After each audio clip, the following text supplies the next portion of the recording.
Muchas gracias a todos por vuestra asistencia. Es verdad que es un día malo, porque es el puente de nuestra comunidad, de la fiesta de la comunidad, coincide con la semana de cine, que también están proyectando buenas películas, y además juega hasta el Real Madrid. O sea, lo tenemos todo en contra, por eso tenemos que daros las gracias doblemente. Bueno, como sabéis, es la segunda conferencia de este año, de este programa cultural que hemos programado para todo el año. La primera conferencia es, como es por hispanidad, pues hablaron de hispanidad. Pero claro, en esta segunda conferencia, si ustedes se fijan, don César Pérez Guevara. ¿Quién no conoce algún Pérez o algún Guevara en este pueblo? Si no le ven a este señor su tez, nadie puede decir que no fuera un mequinense cualquiera que fuera a dar la conferencia de hoy, ¿no? Pues sí, es que hispanistas no son los que hemos nacido en la Hispania romana, sino todos aquellos descendientes o donde estuvieron los españoles allí de los mares, como ocurre con este señor que es venezolano. Bien, yo quería hacerles previamente una reflexión respecto a lo que estamos viendo. Para conseguir sacar unas consecuencias de todo esto, que es un plan cultural, tenemos que ir aprendiendo. Y para aprender, tenemos que ponernos en situación. La situación, estamos hablando del siglo XVI. ¿Y qué ocurría en el siglo XVI en Europa, por ejemplo? Pues el emperador era dueño de media Europa. Y fijaros, resulta que tenía guerras por todo el mundo. Había heredado de los abuelos paternos la parte del Imperio Austrohúngaro, toda parte de Francia, toda la Borgoña francesa, los Países Bajos, Alemania, y por parte de los abuelos maternos, Castilla, las tierras de América, y también el reino de Navarra, Aragón y el reino de Valencia, junto con las dos Sicilias y parte de Italia, incluso el reino de Jerusalén. Fijaros qué situación es la que está viviendo en este momento Europa.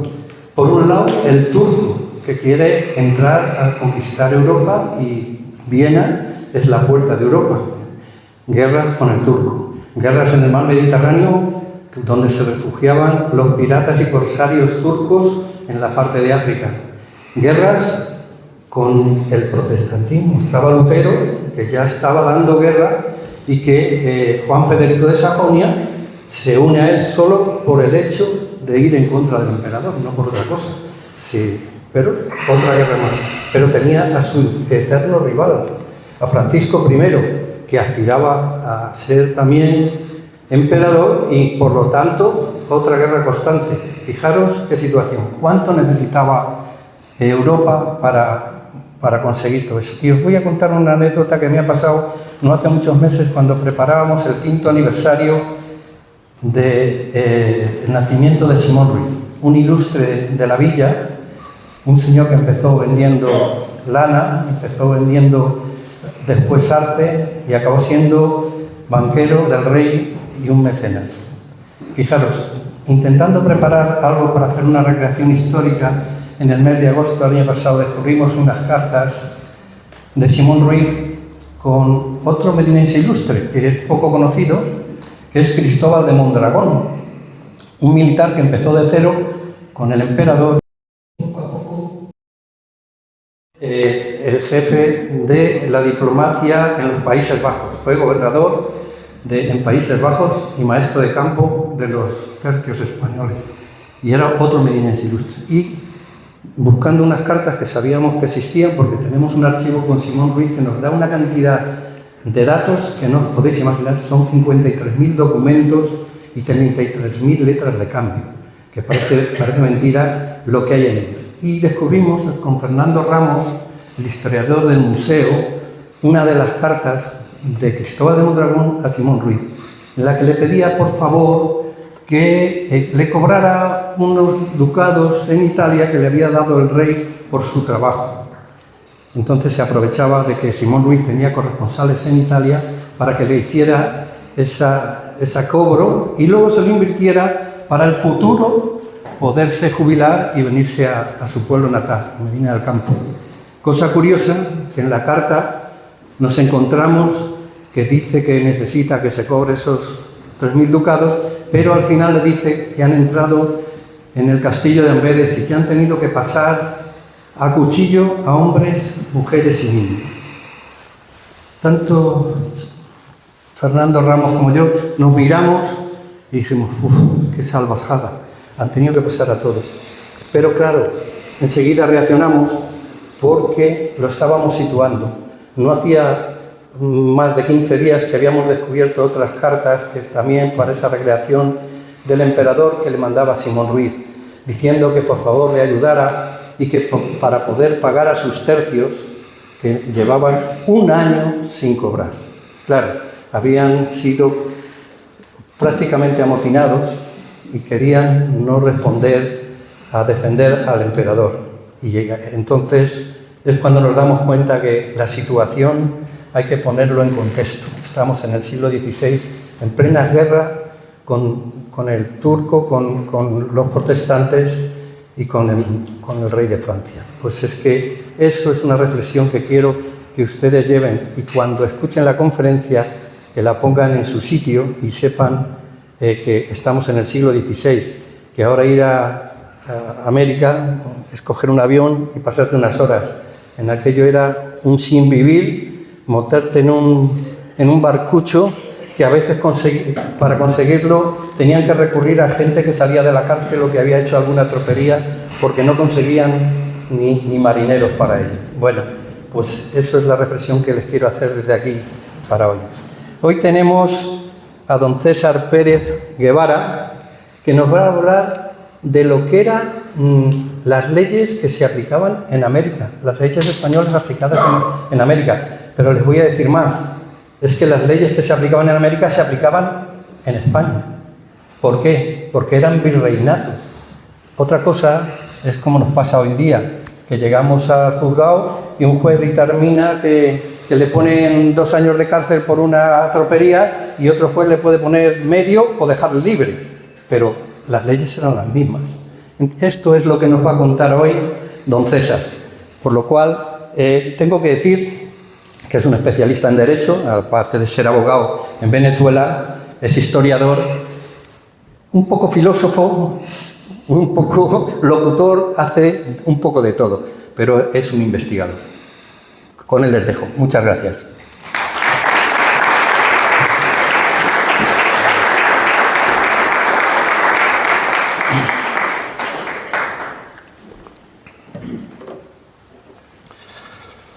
Hola, ¿qué tal? Bien. Gracias por venir, de verdad. Me encanta, sobre todo el hecho de saber que el día de hoy era particularmente complejo asistir, ¿no? No solo por la cantidad de eventos, sino que naturalmente el propio descanso a veces lo lleva a uno a querer hacer otras cosas en lugar de escuchar una conferencia. Hace unas semanas me han comentado que estuvo un muy buen amigo mío aquí, un querido amigo Alberto Gil Ibáñez, en circunstancias, diría yo, más sencillas y también habéis venido, entonces gracias por estar aquí. Como esta conferencia está quedando grabada, lo que hace que no solamente vosotros que habéis venido agradablemente aquí van a escuchar estas palabras, sino que también van a escucharse en diferentes partes, en diferentes usos horarios, en diferentes latitudes.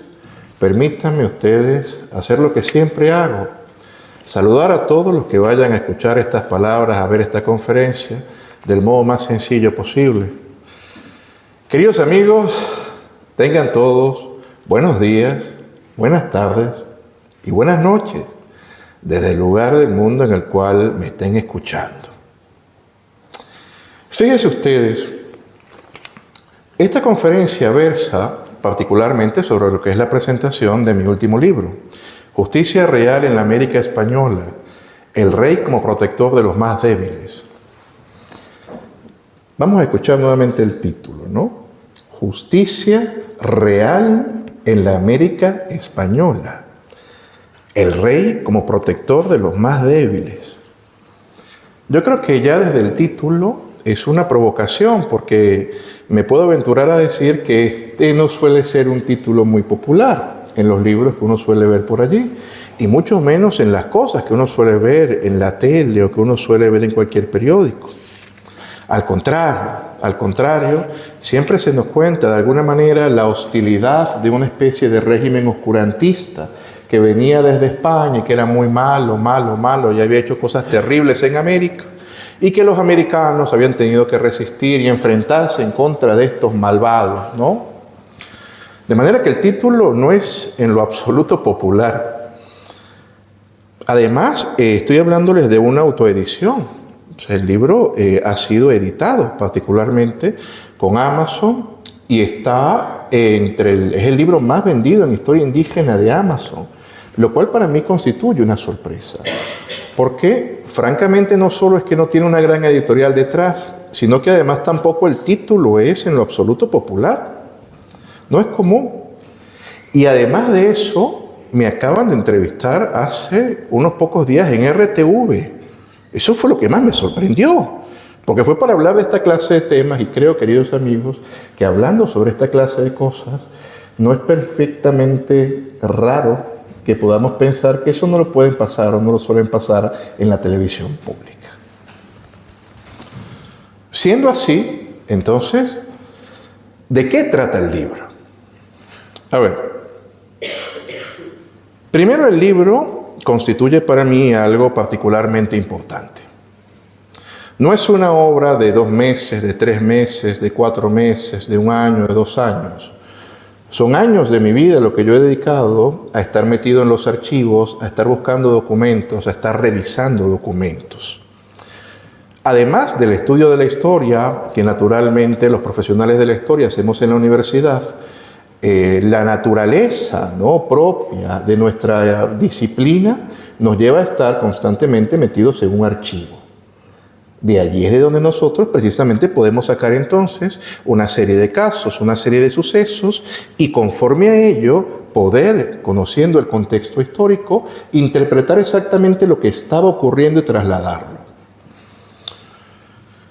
Buena parte de este libro que yo he adaptado para que pueda ser leído por cualquier persona formaba parte de mi tesis doctoral, que estaba ya aprobada para ser doctor en historia, pero lamentablemente, estando yo a escasas semanas de presentar la tesis para doctor en historia en Venezuela, he tenido que poner pies en polvorosa en Venezuela, porque estoy plenamente convencido que están enterados que lamentablemente la cosa por allá no está demasiado sencilla. No lo está hoy y no lo estaba hace unos meses, en los cuales solamente por querer hablar de libertad, por querer hablar de ciudadanía y por querer hablar en contra de la corrupción, pues te hacían cosas como matarte, como encarcelarte, etcétera, etcétera, etcétera.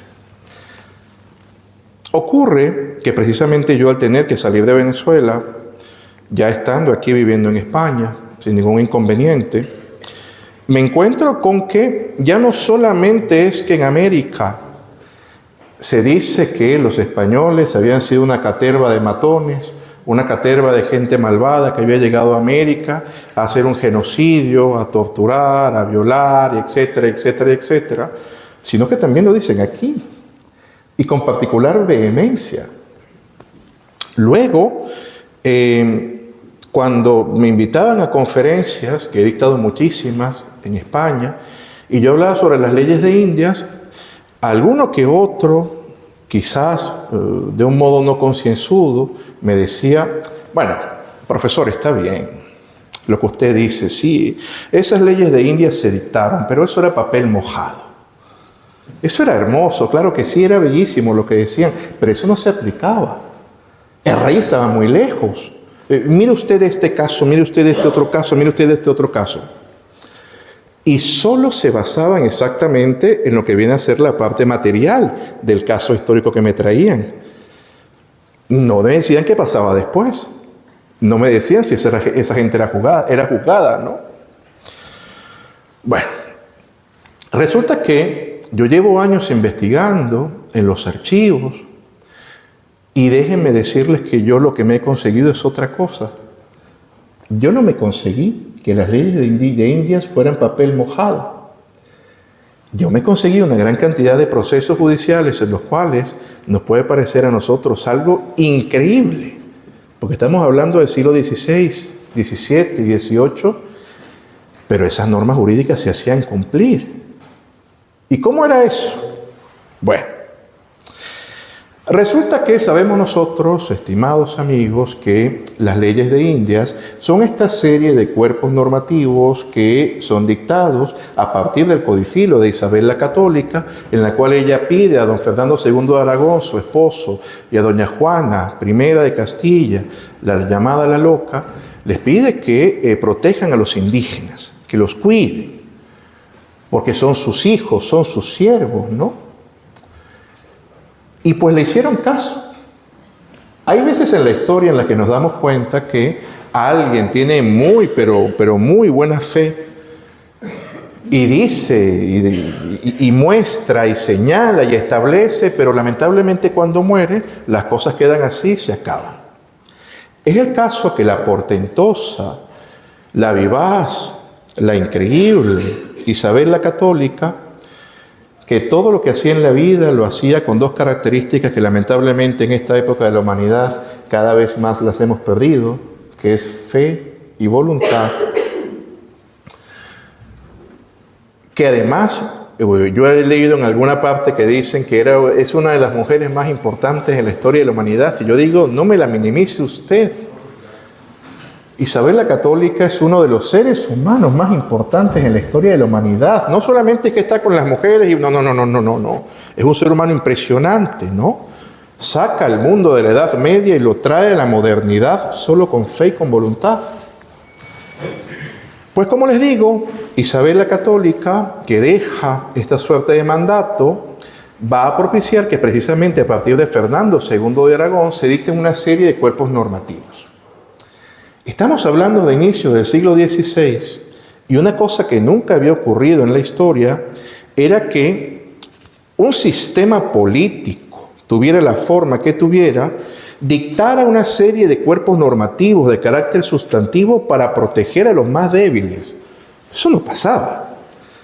Al contrario, el derecho había servido hasta ese momento particularmente para poder sustentar el dominio sobre otros pueblos y lamentablemente en ocasiones había servido para sustentar el aniquilamiento de otras poblaciones. Pero entonces uno revisa, particularmente allí, que se comienzan a dictar estas leyes. Uno observa que ya desde ese momento don Fernando II de Aragón dice que deben casarse los indígenas con los súbditos que cruzan el océano.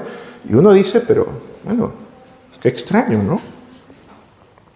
Siguen pasando los monarcas y cada uno, bueno, casi todos comienzan a remozar esta serie de normas. A tal punto que en un momento observamos nosotros que ya con Carlos II, el llamado hechizado, vamos a ver un compendio de las normas y es lo que nosotros en buena medida llamamos las leyes de Indias. A ver, cosas que sobre todo uno se consigue cuando uno estudia historia, pero de verdad. No, uno con bulos, con mitos, con leyendas, no, de verdad. Cuando uno comienza a revisar que, entre otras cosas, no solo es que el indígena era un súbdito privilegiado. Cuando hablamos de privilegio en esta época nos estamos refiriendo a un tipo jurídico que le permite precisamente estar en una relación de desigualdad jurídica frente a otro, porque éste tiene un privilegio. Por lo menos los indígenas no podían ser juzgados por la Inquisición. Y yo he conseguido cualquier cantidad de cosas que están por allí que dicen, no, pero qué malvados eran los españoles y le llevaron a los indígenas a la Inquisición, pobre. No hay casos de eso. Usted puede inventarse todo lo que usted quiera, pero no hay casos de eso. En los archivos no hay casos de esto porque no podían ser juzgados. Si hay una cantidad de casos de piratas que, como el Tribunal de la Inquisición estaba particularmente arreglado y tenían todo un sistema de carga de la prueba, que en muchos casos era más garantista que cualquier otro tribunal que fuera a juzgar a un pirata holandés, británico, etc., pues habían piratas que cuando llegaban y los apresaban se ponían a hablar. Yo dudo acerca de la existencia de la Trinidad. Yo creo que Jesucristo no era Dios. Curiosamente, ¿no? Le vendían estas disquisiciones porque lo que querían era que lo juzgara el tribunal de la Inquisición. A ellos sí. Y yo conseguí en los archivos cualquier cantidad de casos en los cuales se juzgaba a piratas en la Inquisición. A los indígenas no. Igualmente, uno observa que entre las normas que se dictaban, estaban ya en pleno siglo XVI, colocar que las mujeres embarazadas a partir del 6º mes, indígenas, no debían trabajar. Siglo XVI. Que los infantes no debían trabajar. Y cuidado que cuando el trabajo era en torno a las minas, incluso se reducían estas cantidades. De nuevo, ¿no? Cuando uno lee estas normas, uno se queda maravillado porque no logra comprender exactamente por qué el poderoso, el fuerte, está protegiendo al débil. No tiene sentido. Entonces, en la lectura que se nos hace siempre tener, la lectura del mundo que tenemos nosotros en el siglo XXI, que lamentablemente es una lectura no ligada hacia nuestras raíces católicas, sino que es una lectura ligada hacia producir lucro, hacia una suerte de individualismo. Particularmente es una lectura de la vida que se nos ha a nosotros incentivado, muy cercana al protestantismo. Nos damos cuenta que nos hacemos las preguntas de, pero ¿cómo es posible que estas normas hayan sido dictadas? ¿Por qué? Esto no es posible que haya sido dictado. Esto es imposible que haya sido aplicado. Ahora, ¿de qué modo usted puede corroborar que unas normas fueron dictadas o no? Pues el único modo que usted puede hacer es yéndose al archivo y poniéndose a revisar cómo se decidía conforme a esas normas en ese momento determinado.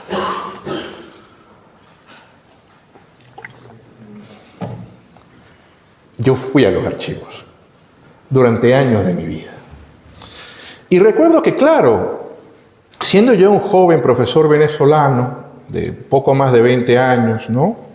Yo había estudiado, porque yo estudié en la universidad varias cosas, he estudiado filosofía, he estudiado derecho, he estudiado historia. En Venezuela he sido profesor de pregrado y posgrado, entonces me verán siempre con que no me he dedicado a una sola rama del conocimiento.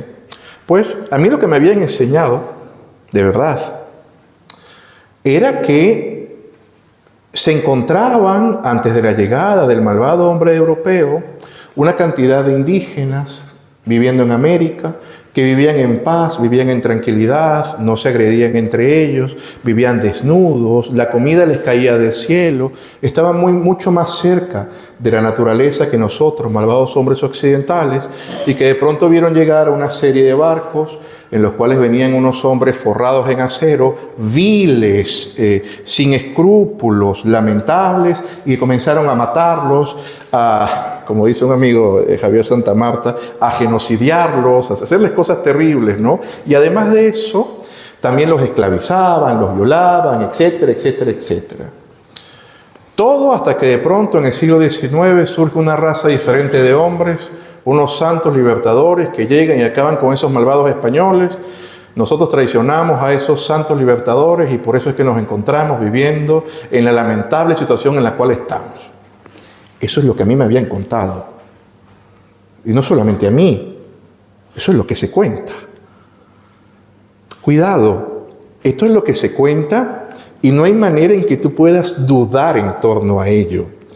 Eso es una verdad.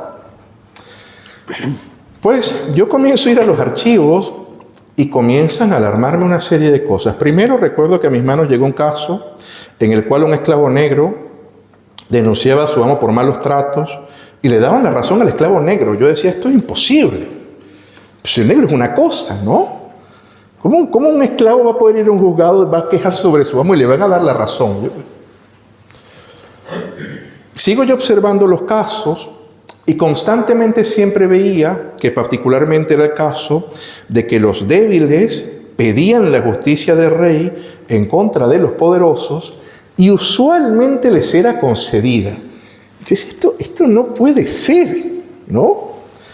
Entonces, claro, por esa época a mis manos llegaron determinados libros luminosos, como aquel El régimen español en Venezuela, de Caracciolo Parra Pérez, en el cual él traía los datos de las batallas y, claro, mi cerebro explotó.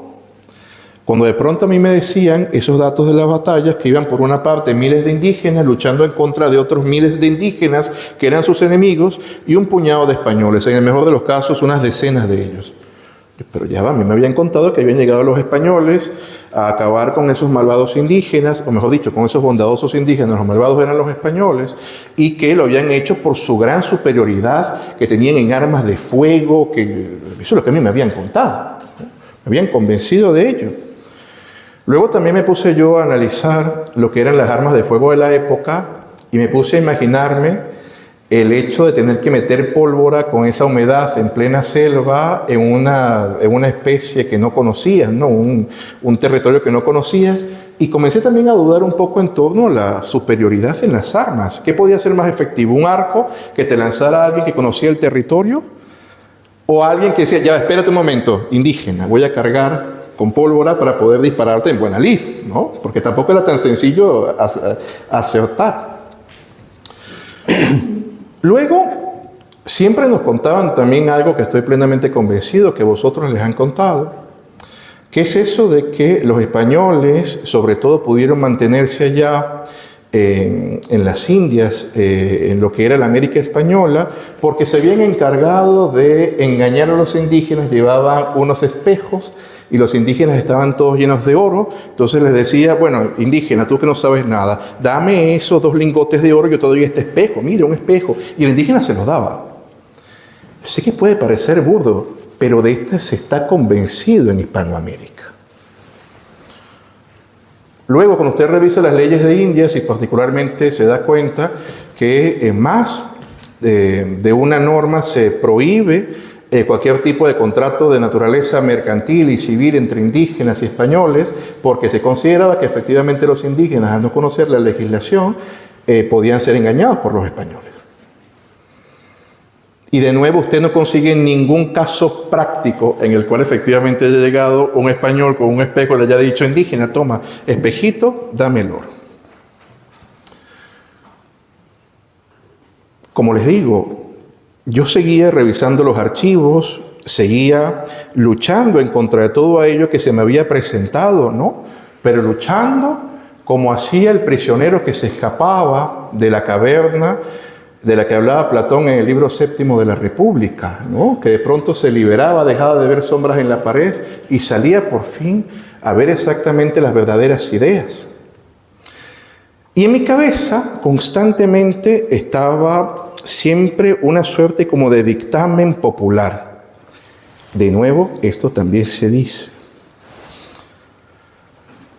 Estamos en este nivel de atraso y somos este tipo de sociedad tan desordenada por culpa de que, claro, aquí se encontraron los indígenas y después llegaron los más atrasados de los europeos, que eran los españoles, y por eso es que somos como somos, mira. Ojalá hubiesen llegado los ingleses o los alemanes y seríamos como los norteamericanos, como los estadounidenses, seríamos mejores, pero llegaron esos españoles, mira los turcos. Claro, ¿no? A pesar de que eso también es abrupto decirlo, yo creo que, sobre todo los que están tan convencidos, que son la gran mayoría de esta cosa, creo que no se han preguntado cuando han viajado a Estados Unidos por qué la gente allá usualmente tiene un fenotipo o totalmente WASP, esto es blanco, anglosajón y protestante, o son negros, ¿no? ¿Por qué no hay mestizaje? ¿Qué pasó con los indígenas que había allí? Es decir, el que se imagina estas cosas ignora obviamente el trato de aniquilación que tenían anglosajones sobre todo. Dios mío, era Piratas del Caribe, ¿verdad? Sí. Ya vamos a hablar de eso. Todo esto está preparado, quería que lo escucharan para poder hablarles un poco de Piratas del Caribe. A ver. Cuando yo me conseguía con todas estas cosas y me daba cuenta que las personas que estaban diciendo esto, que son como verdades populares, ¿no? Son como verdades que todo el mundo tiene por ciertas, pues esta gente no estaba consciente de que lo más probable es que se hubiesen ido los anglosajones hubiesen ido los alemanes, no es que fueran mejores, no es que tuvieran más dinero, es que no serían. Serían otras personas, con otros fenotipos, pero no serían todos estos mestizos que se encuentran diciendo esta clase de cosas. A ver, en el libro yo traigo una reflexión al respecto. Porque resulta que, aprovechando que tenemos aquí a Carlos I de España, el quinto del Imperio Sacro Romano Germánico en persona, ¿no? Resulta, Carlos, que una vez a ti se te ocurrió, a Carlos se le ocurrió, para poder pagar el dinero que le habían prestado, no solamente los Feuer, sino también los Welser, estos germanos a los cuales les debía dinero, darles un contrato de capitulación para que fueran a realizar la fundación de ciudades en la noble provincia de Caracas y Venezuela.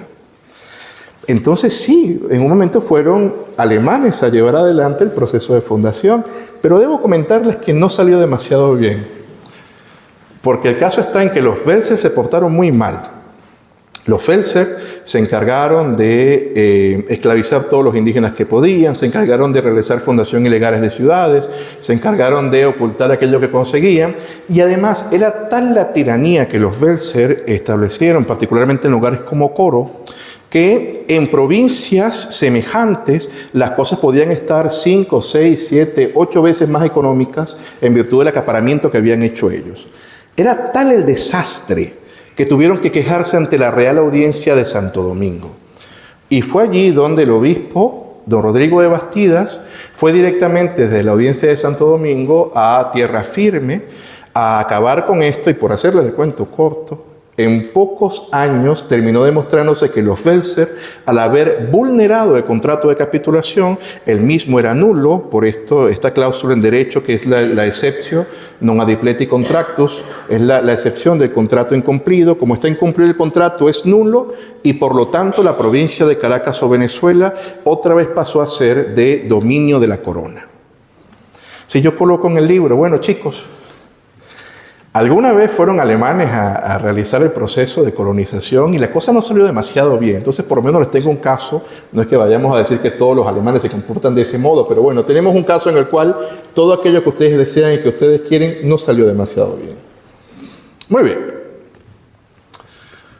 Con el paso del tiempo, yo comenzaba a estudiar cada vez más las instituciones y me daba cuenta que precisamente las normas jurídicas tenían todo que ver con el modo en el cual podían ser aplicadas en efecto o no. Esto en derecho es lo siguiente: una norma puede ser válida cuando es dictada por un órgano legítimo, pero una norma es eficaz cuando se aplica efectivamente. Entonces, lo que a mí me habían contado hasta ese momento es que las normas jurídicas llamadas leyes de Indias eran válidas pero no eficaces. Pero resulta que los monarcas españoles no eran en lo absoluto tontos, ¿no? No eran en lo absoluto ignorantes, y tampoco lo eran los prohombres que les ayudaban en el gobierno. Y sabían perfectamente que por la propia naturaleza humana, si usted dictaba una serie de normas jurídicas, por bondadosas que sean, si usted no también establece una serie de instituciones para que apliquen estas normas y además no establece una serie de títulos jurídicos para que las normas sean aplicadas, pues efectivamente sí serían papel mojado.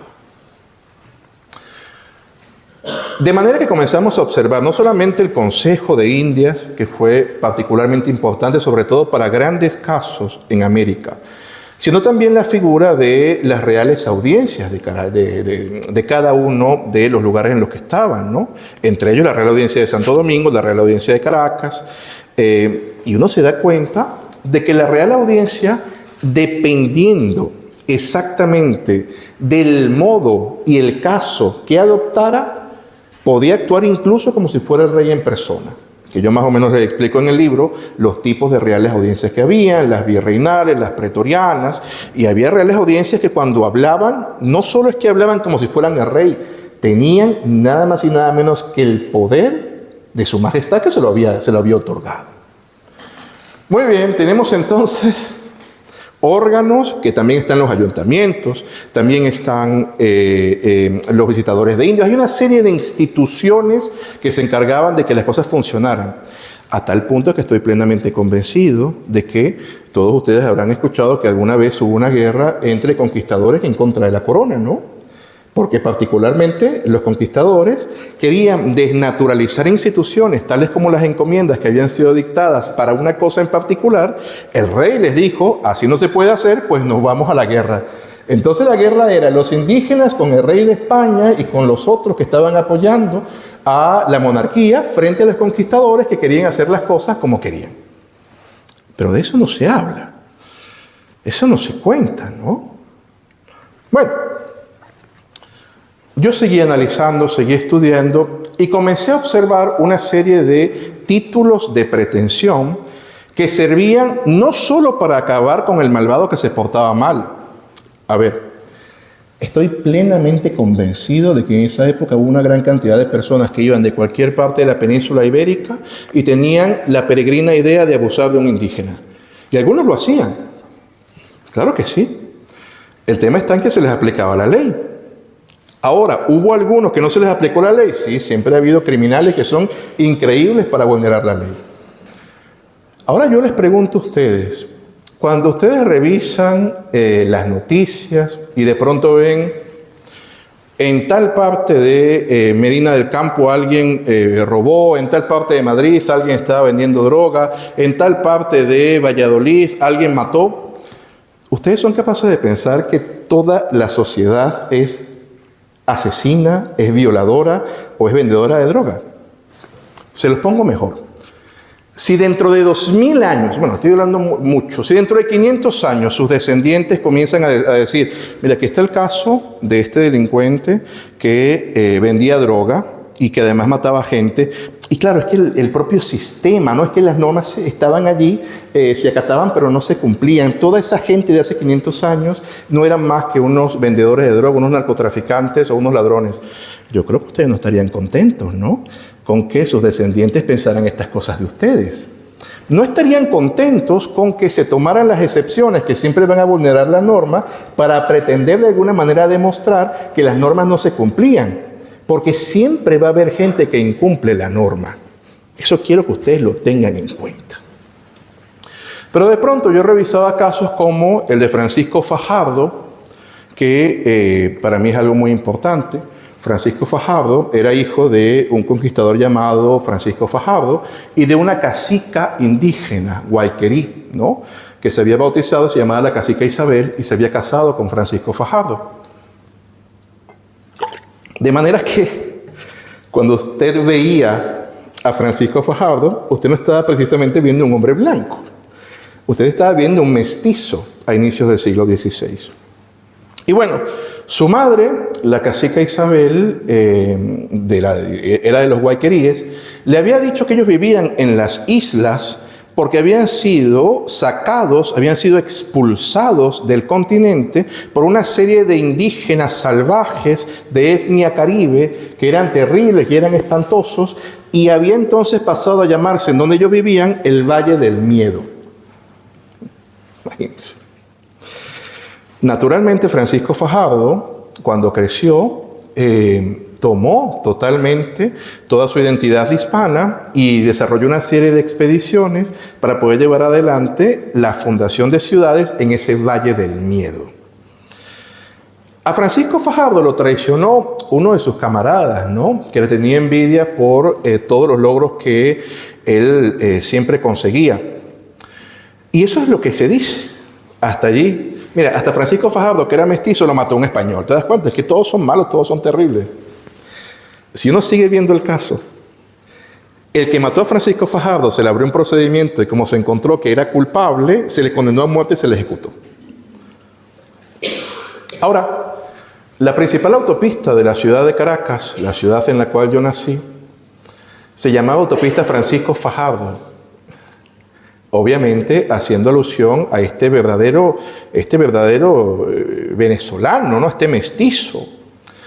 Y bueno, el chavismo consideró que Francisco Fajardo era un malvado, era un conquistador, un colonizador terrible, ignorando obviamente que era mestizo, porque de inteligencia no se van a morir, y le quitaron el nombre. Y se inventaron entonces otro nombre.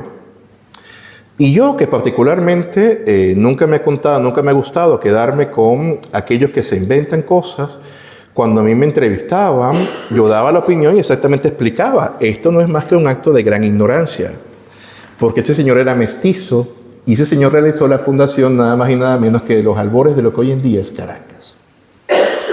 Bueno, casos como ese me conseguía yo, ¿no? Me encontraba. Ahora bien, ¿cómo se juzgaba a los funcionarios que se portaban mal? Esto les digo, esto yo lo expliqué hace unos días en Radio Televisión Española, y el muchacho que me estaba entrevistando, yo siento que se puso nervioso cuando lo expliqué, porque existía una figura que se llamaban los juicios de residencia. En los juicios de residencia fundamentalmente se juzgaba al finalizar de su mandato, aunque también podía hacerse de manera sobrevenida, aquel que hubiese ostentado poder público y hubiese administrado caudales del rey.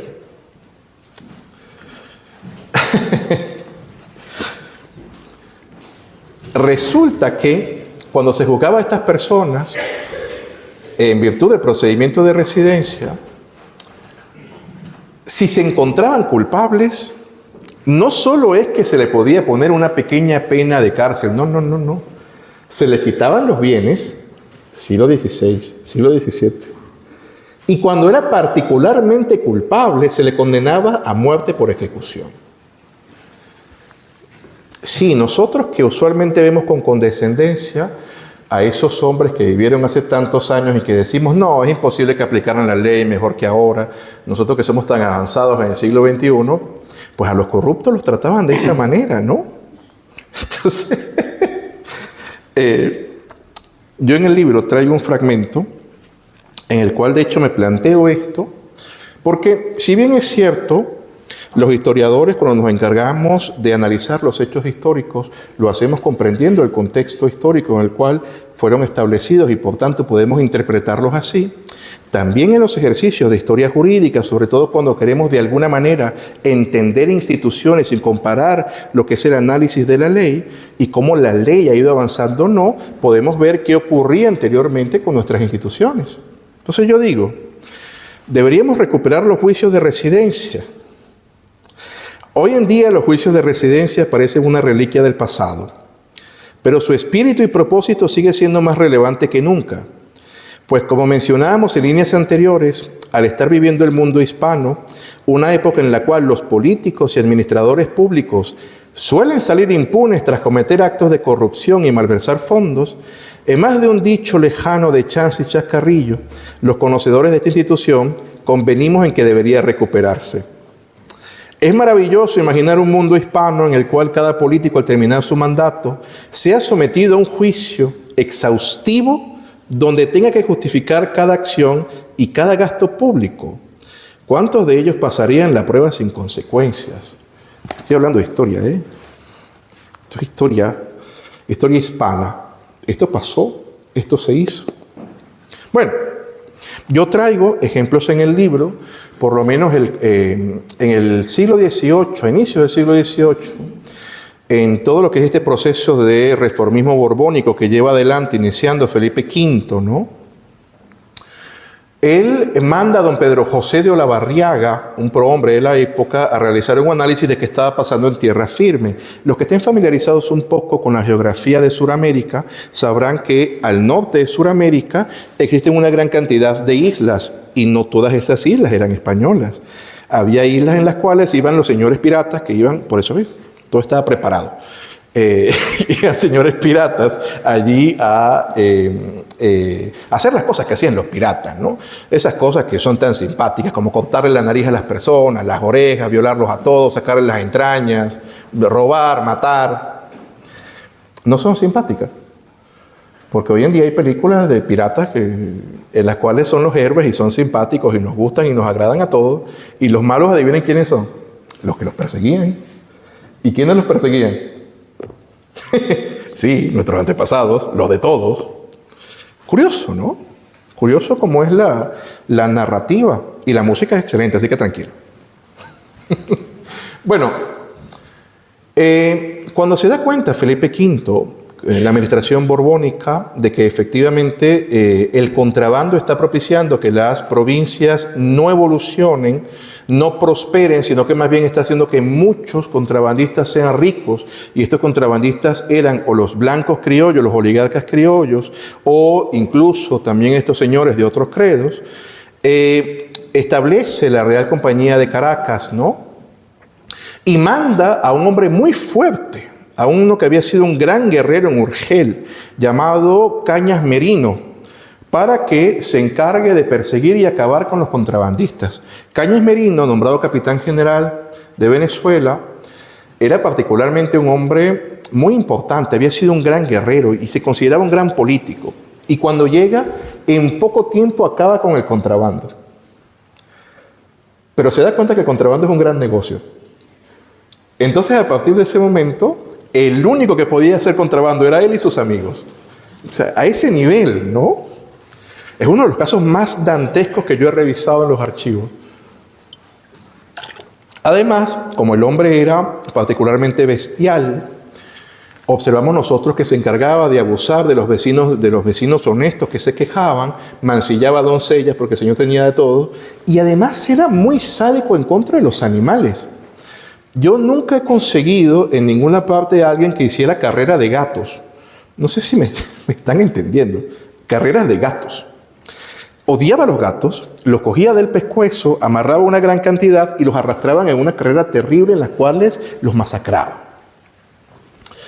Bueno, si de verdad hubiese sido una realidad aquello de que la ley se acata pero no se cumple y el rey está muy lejos y por lo tanto nosotros no podíamos hacer nada en ese momento, a Cañas Merino no se le hubiese abierto un juicio de residencia y en cuestión de meses, estoy hablando de años, en cuestión de meses se consiguió o se le encontró culpable. Se mandó preso a la península ibérica y se le condenó a muerte, y la única razón por la cual Cañas Merino no fue ejecutado es que en ese año había nacido Carlos, el que luego va a ser Carlos III de Borbón, y por lo tanto Felipe V dio una amnistía general. Sin embargo, Cañas Merino falleció entre las peores calles de Madrid, totalmente arruinado, después de haberse portado tan mal. Entonces, de nuevo les digo, yo lo que seguía consiguiendo eran casos en los cuales sí se aplicaban las normas, ¿no? A ver, vamos a acercarnos más a nuestros casos. O mejor dicho, más a nuestra época.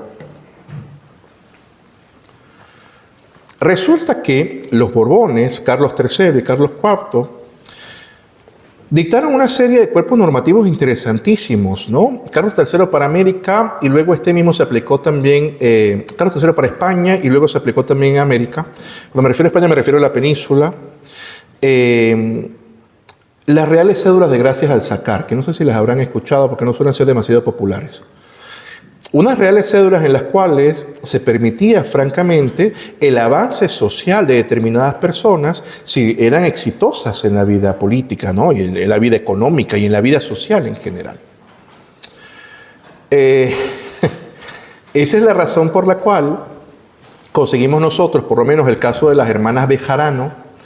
Las hermanas Bejarano eran unas muchachas del pueblo llamadas pardas que eran muy buenas haciendo dulces.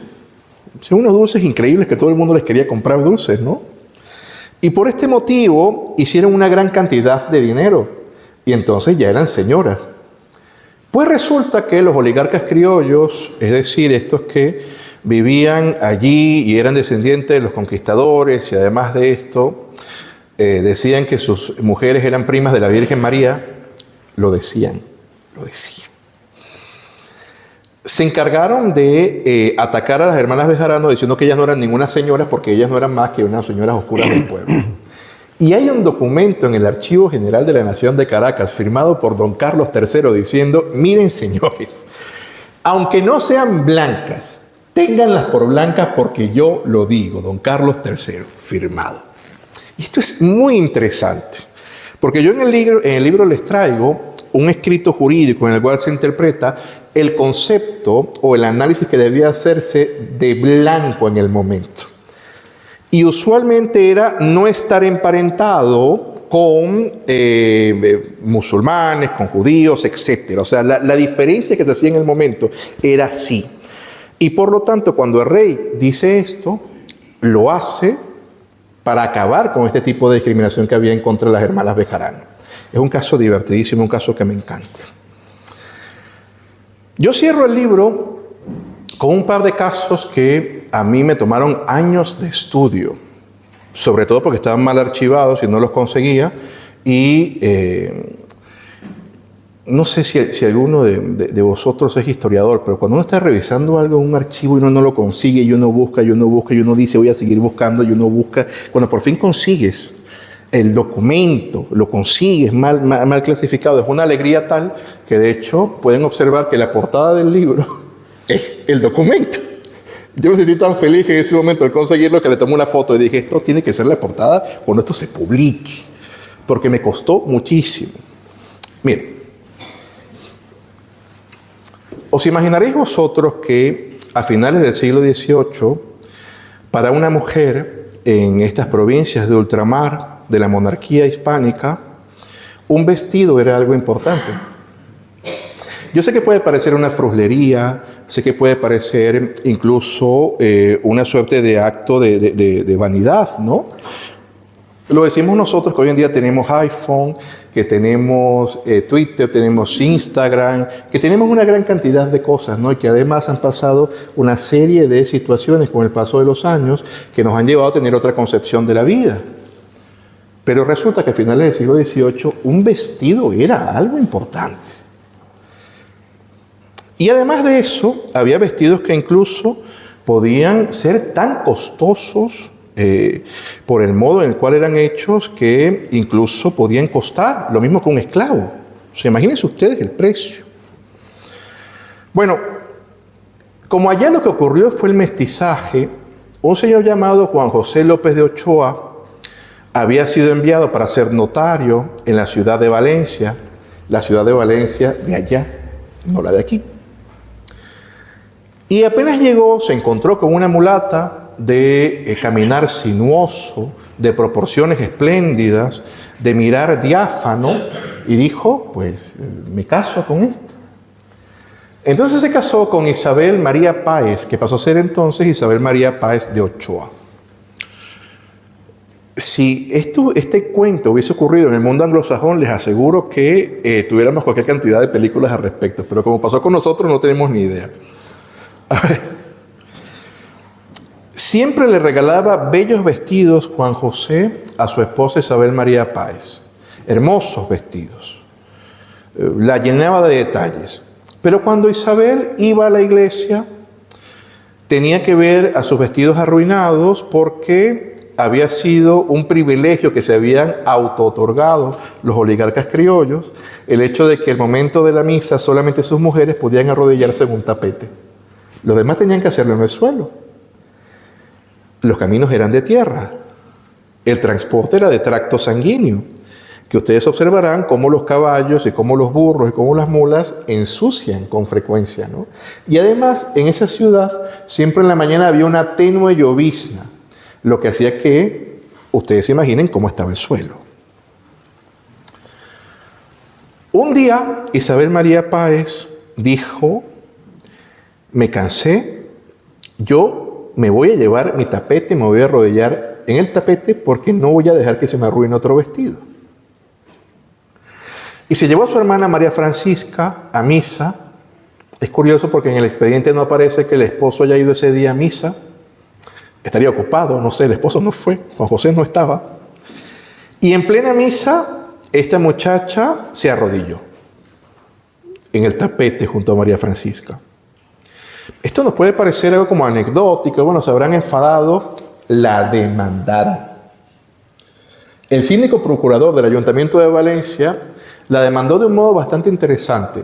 la demandó por limpieza de sangre, que también es un tipo de título interesantísimo, el cual, como les he explicado, había sido dictado en su momento particularmente por esto, ¿no? Para proteger la fe frente a lo que llamaban los judaizantes y los promoriscos, ¿no? No era una cuestión de test de piel, es lo que ha permitido, por lo menos, que no sé si habrán escuchado, pero Juan Latino, que era etíope y era particularmente, no sé si se han dado cuenta, pero yo soy negro, no sé si lo han visto. Bueno, Juan Latino era más negro que yo. Y a pesar de ser más negro que yo, él fue profesor catedrático de gramática en la Universidad de Granada en el siglo XVI. ¿Por qué? Porque se reputaba a Etiopía como una nación africana de cristianos viejos. Luego, el tema de la raza no era algo importante. De hecho, hasta el siglo XIX esto no es algo relevante y por tanto no forma parte del mundo hispano. Esto para que más o menos lo tengan un poco en cuenta. Entonces, ¿por qué les digo esto? Porque el síndico procurador de Valencia ataca a Isabel María Páez diciéndole: por limpieza de sangre, usted no es oligarca criolla, y como usted no es oligarca criolla, usted no se puede arrodillar en un tapete. Yo me imagino el aspaviento que habrá sentido esta muchacha, porque estaban pidiendo pena de cárcel en contra de ella. Y el proceso es algo espantoso. Se buscan a unos pardos por allí que dicen que ellos se acostaron con la mamá de Isabel María Páez y por tanto entonces ella no era una oligarca criolla y piden cárcel. Es algo espantoso. Pero un abogado que era el profesor catedrático a perpetuidad de la cátedra de Instituta en la Universidad de Caracas, que había sido fundada por Felipe V, era el único profesor de esa cátedra de Instituta. Era perpetuidad, que además era asesor de capitán general, era miembro de la Real Academia de Derecho Español y Público y era hijo de un milanés con una mujer que era descendiente de indígenas. Luego, no era precisamente un blanco, era un mestizo. Se llamaba Juan Germán Rocio. Rocio la defendió a ella utilizando los propios alegatos que estaban en las leyes de Indias, en la corona, explicando perfectamente cómo debían interpretarse esta serie de privilegios. Es un caso interesantísimo. A mí me gustó tanto que, de hecho, en el libro yo tengo 12 escritos exactamente de su puño y letra, que son brillantes, y uno de ellos es esta foto que ustedes observan aquí. A ver, voy a leer una parte. Tal fue esto es un escrito jurídico, siglo XVIII, finales del siglo XVIII, en las provincias de ultramar. Así se debatía jurídicamente. Tal fue el delirio de muchos de los filósofos antiguos sobre el punto de los efectos del clima, especialmente de aquellos que florecieron después que los bárbaros del norte destruyeran el Imperio Romano, o para hablar con más precisión, desde el siglo X hasta los tiempos del Concilio de Trento, que llegaron con sus secuaces al extremo de negar a los de la oscura Etiopía su descendencia de Adán. Pero verdaderamente la ignorancia sola de las leyes de la naturaleza y la atrevida ciencia de los escolásticos pudieron pretender excluir de la especie humana a los negros. La necia división aristotélica de accidentes absolutos y accidentes relativos fue sin duda ninguna la autora de una sentencia tan bárbara y cruel. Estas, gracias a las luces de la filosofía sensata que se extendieron no solo en nuestro hemisferio, sino en el de la Europa, hicieron que ya los soberanos europeos oyeran sus consejos y expidieron, por tanto, muchos decretos llenos de humanidad para que se los trate como vasallos útiles y dotados de razón. El difunto rey de Portugal, don José I, no solamente expidió decretos para que se los tratase como vasallos libres, sino que los habilitó para todos los honores y distinciones nacionales. En nuestra misma España, no hace muchos años se vio firmada la más estrecha alianza entre los españoles y los habitantes de África, sin que las preocupaciones heredadas de los antiguos hubiesen sido capaces de vencer la natural clemencia de su majestad católica, ni la ilustrada política de su ministro para dejar de trasladarlos como a hombres criados por Dios para los fines de su inescrutable sabiduría y propios para las utilidades que resultan al mundo de la paz mutua y concordia general de las naciones entre sí. Política tan humana no puede ser contraria al espíritu de la religión, por más que lo repitan ciertos moralistas y linajudos declamadores que impugnan a veces los más sagrados derechos de la razón y de la naturaleza. Entonces el hombre te hace todo un análisis de toda la legislación indiana, desde los reyes católicos, para demostrar que nunca fue un tema de color de piel. Siempre fue un tema exclusivamente de lo que era tu fe, ¿no? De la protección de la fe. Por hacerle el cuento corto, porque si no, no me leen el libro, entonces les hago el cuento corto. En primera instancia perdieron, ¿no? Perdieron terriblemente. Pero cuando yo revisé quién dictó la sentencia de primera instancia fue el Ayuntamiento de Valencia. A ver, en lo que era la práctica judicial del derecho indiano, era perfectamente normal que la primera instancia fuera el ayuntamiento. Si han escuchado con atención, a ella la demandó el síndico procurador municipal del Ayuntamiento de Valencia y decidió el Ayuntamiento de Valencia. Obviamente perdió, pero entonces fueron a buscar el derecho, la justicia del rey en la Real Audiencia de Caracas, y particularmente fue muy dura la Real Audiencia de Caracas. No solo es que le dio la razón a ella y consideró que era tonto esto de los tapetes y estas cosas, sino que además también a los que habían depuesto como testigos para decir que habían sido probablemente sus padres, los mandó presos.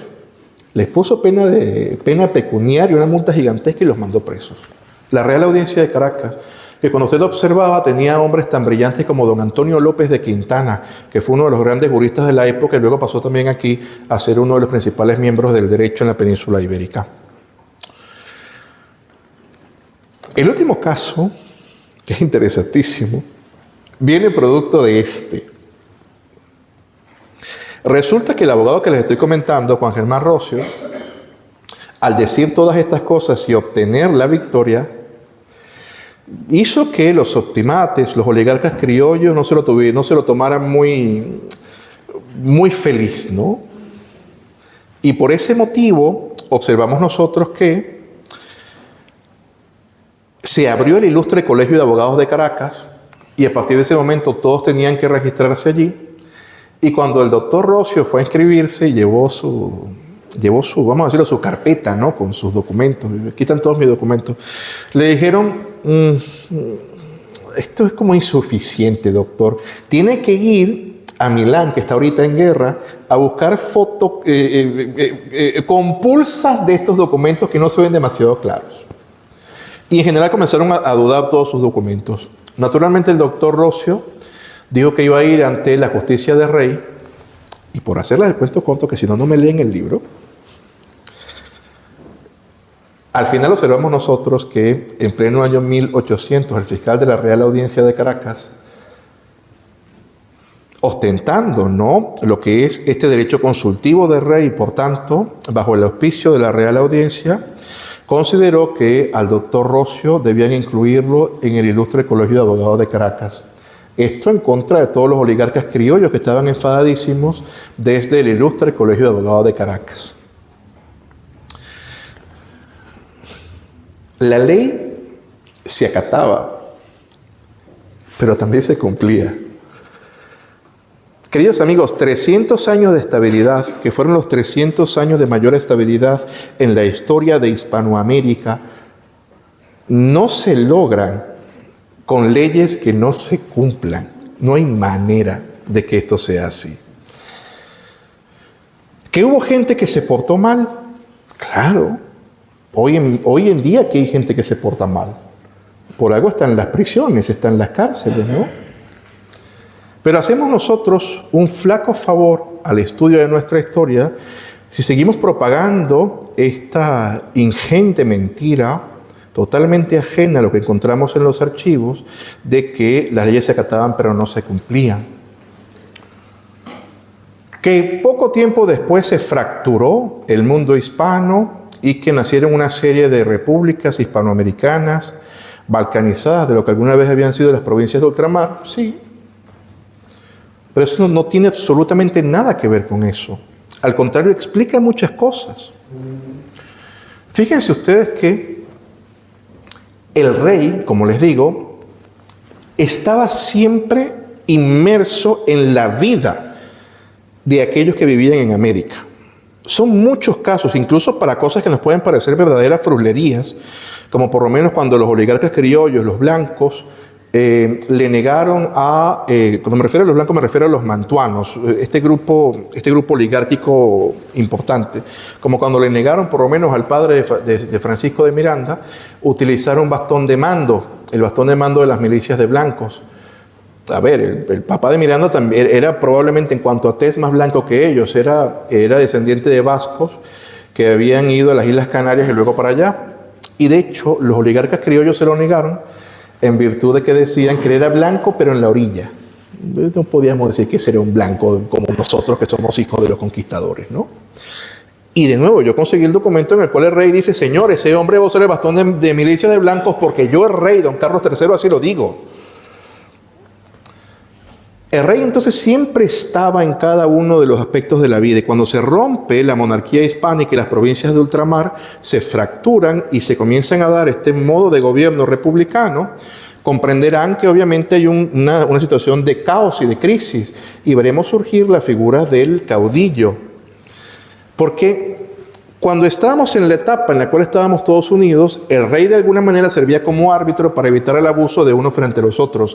Sin el rey, aquellos que podían abusar de los otros ahora tenían el poder absoluto. Y por eso es que veremos nosotros que constantemente va a haber momentos levantiscos y es toda la historia de Hispanoamérica. Luego la figura del caudillismo tiene, por supuesto, que su raíz aquí. Claro, ya a inicios del siglo XIX, cuando vemos nosotros la invasión napoleónica en España, se rompe muchísimo, entre otras cosas, Fernando VII no era Carlos III. Vamos a ponerlo allí, ¿no? O sea, no era este rey que hacía las cosas de ese modo. Y cuando llegan por lo menos a la provincia de Caracas o Venezuela, que le digo que llegó y salió en la Gaceta de Caracas del año 1810, que Fernando VII había pedido a Napoleón Bonaparte que lo adoptara, y luego, como no le hizo caso, le pidió que le diera una hermana para casarse con él y formar parte de la familia Bonaparte. Eso llegó a Caracas y fue una de las cosas que se justificó para poder llevar adelante el rompimiento, no con España, en general con Fernando VII. Y el análisis que se hace, el acta del 19 de abril del año 1810, es un análisis en el cual se detalla que existe un incumplimiento por parte del monarca de cuidar a sus súbditos desde la bula intercatera que en el año 1493 el Papa Alejandro VI le había dado a Isabel la Católica. Lo que quiero decirles con todo esto que les estoy trayendo como colofón es que muchas veces cuando uno explica y uno traslada con archivos y con reflexiones muy rigurosas lo que ocurrió en la época, a veces dicen, bueno, pero si eran tan felices, ¿por qué se separaron? Es mucho más complejo, tiene muchas más cosas. Pero lo que les puedo decir nosotros es que hoy en día tenemos todo el deber de saber quiénes han sido nuestros antepasados y de conocer francamente nuestra historia, porque el único modo de saber quiénes somos es sabiendo quiénes hemos sido. Es dejar de hacerle este flaco favor a nuestros antepasados, pensar que no han sido más que unos borrachos, unos violadores, unos delincuentes, que nunca se aplicó la ley, y al contrario, ver exactamente lo que ocurría, ver que no era un mundo de santos, porque no es una geografía, es historia, ver que era un mundo de personas que a pesar de que podían tener absolutamente todos los errores que cualquier otro ser humano, regidos por la fe y voluntad de la monarquía católica, se llevaron adelante, todas estas normas se aplicaron de esta manera y eso es lo que realmente ha sido nuestra historia. Y es lo que hoy en día, más que nunca, tenemos que estudiar. Y lo termino aquí porque no quiero que se me aburran. Creo que ha sido muy largo. Muchas gracias. Gracias por venir.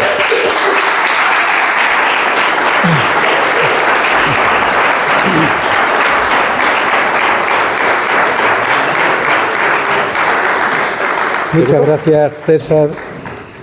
Muchas gracias por esta exposición que nos hace acercarnos más a la verdad. Tu investigación nos llega a conocer, nos da del otro lado del Atlántico, has venido a contarnos tu realidad, tu investigación.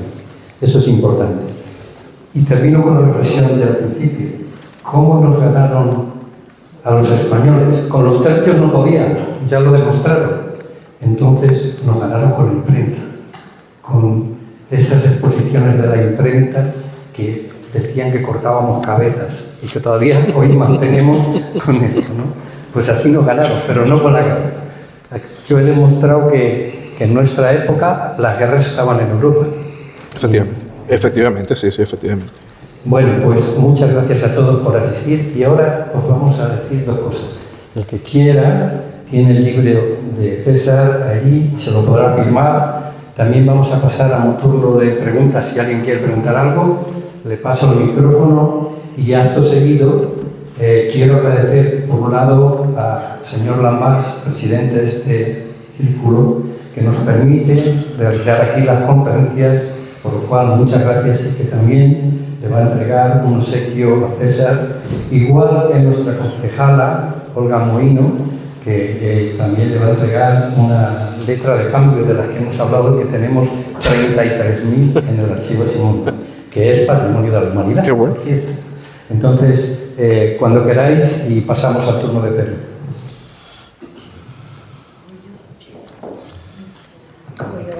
Bueno, César, nos ha encantado, ¿eh? Qué bueno, qué bueno. Sí, nos ha encantado. Nada, darte las gracias en nombre del Ayuntamiento. Me voy a poner aquí. Por aquí, sí. darla. En nombre del Ayuntamiento, pues es un pequeño obsequio. Esa letra de cambio no la hemos podido traer, pero hemos traído un escudo de Medina, Bueno. por variar un poquito. Pero vamos, que la letra de cambio la preparamos también. Yo quiero mi letra de cambio. Cuenta con ello. Me han preparado en la alcaldía este metacrilato para que tengas un recuerdo de lo que es nuestro escudo, con nuestra leyenda, y para que la tengas en tu despacho y nos tengas siempre presentes. Pues muchas gracias. Nada, gracias a ti, que nos ha encantado. Gracias.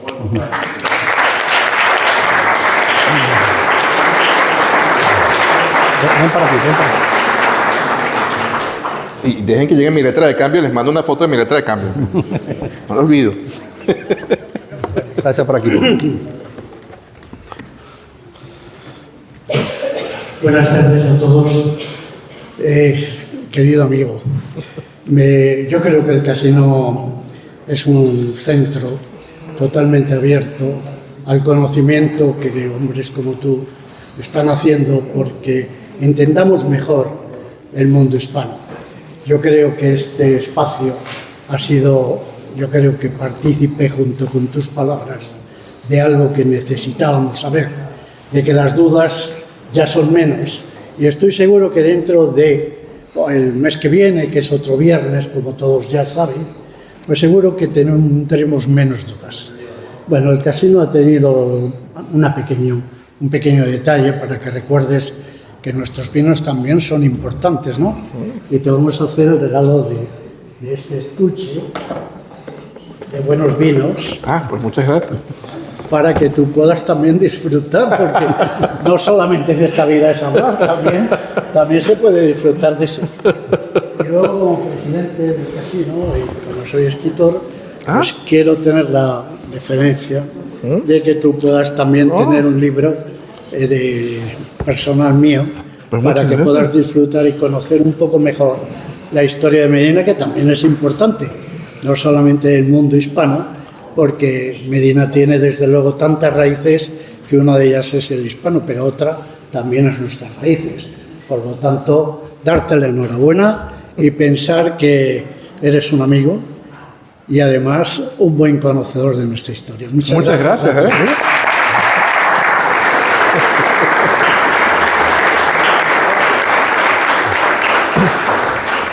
Bueno, pues muchas gracias a ambos y gracias a todos por asistir. Y ahora vamos a pasar a un turno de preguntas.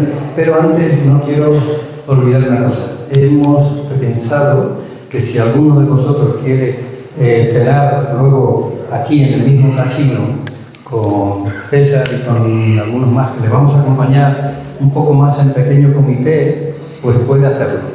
Hay unas tarjetas que el compañero Martín las vende ahí y prepararemos la cena pues sobre las 9 de la noche más o menos. Cenaremos aquí dentro del mismo casino en pequeño comité con César, ¿vale? Con César y con su hija, que aunque ustedes ven, ahí tenemos a su pequeña hija, ¿no? Ellos, además, el que quiera preguntar, pues que levante la mano y yo le paso el micrófono. Vamos, de verdad, cualquier pregunta, duda, comentario, si son insultos, en las redes sociales es más fácil. O sea, a mí me llegan insultos en las redes sociales increíbles. Yo no sé qué le habré hecho yo a los gatos, quizá le habré hecho lo mismo que le hizo Cañamerino, pero yo tengo una suerte para que me lleguen insultos de cuenta que tienen fotos de gatitos, increíble. Si ve que yo veo que me comenta un gatito es para decirme una cosa bárbara, entonces, pues no sé. Te escucho. Bueno, enhorabuena César, bienvenido a la Villa de las Ferias, donde murió nuestra querida reina Isabel, donde firmó su testamento y su colegio. Y también un sitio muy importante porque aquí se firmaron las capitulaciones del tercer viaje de Cristóbal Colón, donde se descubren las costas de Venezuela, así que también creo que es importante recalcarlo, este hecho.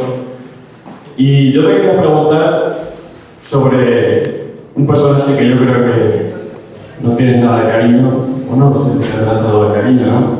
Simón Bolívar, y que nos cuentes un poco cuánto mal hizo en Venezuela y en Hispanoamérica, y sobre todo con los indígenas, porque yo creo que es importante que la gente sepa y cómo se arrepintió también de todo lo que hizo, ¿no? Es que es maravilloso esta pregunta. ¿Tú tienes tu móvil por allí? ¿Alguien me permite un móvil? Es para revisar algo en Google velozmente. Porque esta respuesta quiero darla no yo, porque entonces después los gatitos de las redes sociales me dicen que soy malo y que estoy inventando cosas en contra del buen Bolívar. Quiero leer algo del mismo Bolívar, no yo. Sobre todo me estás grabando, ¿verdad? Sí. Para los gatitos, para que sepan que esto lo dijo Bolívar, no yo.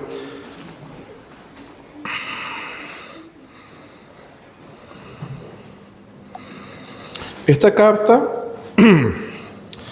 la escribe Simón Bolívar el 9 de noviembre del año 1830. Simón Bolívar falleció el 17 de diciembre de 1830. Es decir, esta carta es poco más de un mes antes de morir. Uno de sus principales hombres, llamado Juan José Flores, el general Flores, nacido en Venezuela, le pedía a Bolívar que le diera consejo de cómo gobernar Ecuador. Bolívar le contesta esto. Vos sabe que yo he mandado 20 años y de ellos no he sacado más que pocos resultados ciertos. Primero, la América es ingobernable para nosotros. Segundo, el que sirve una revolución hará en el mar. Tercero, la única cosa que se puede hacer en América es emigrar. Cuarto, este país caerá infaliblemente en manos de la multitud desenfrenada para después pasar a tiranuelos casi imperceptibles de todos colores y razas. Quinto, devorados por todos los crímenes y extinguidos por la ferocidad, los europeos no se dignarán conquistarnos. Sexto, si fuera posible que una parte del mundo volviera al caos primitivo, este sería el último periodo de la América.